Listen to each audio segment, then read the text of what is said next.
Well, yeah.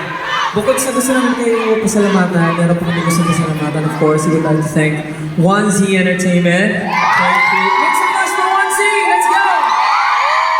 And of course, Live Nation Philippines. Thank you. Make some noise for Live Nation. And of course, DMW, OWA, and OFWs here in Rome. Maraming salamat. And of course, ang hindi namin makakalimutan, 18 Italy and the rest of 18 here in Europe.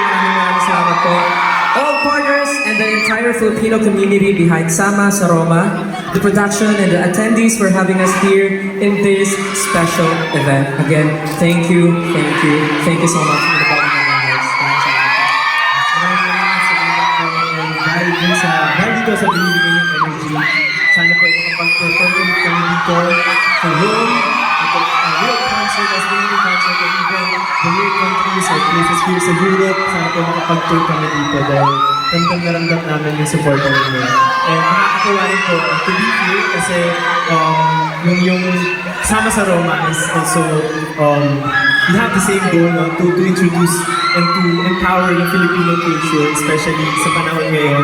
So, maraming salamat po sa mga namin ganito.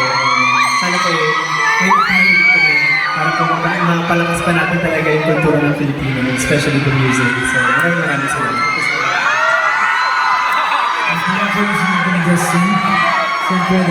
The theme of this year's Jubilee is Pilgrims of Hope. All be as one in propagating hope and love for our culture by uplifting the Filipino identity, promoting our culture, talents, and values on the global stage. Maraming salamat po sa lahat ng sumusuporta ng Filipino talent, lalo na po sa inyo.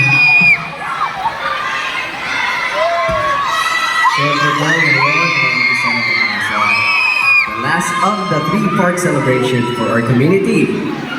Kaya po, let's end this with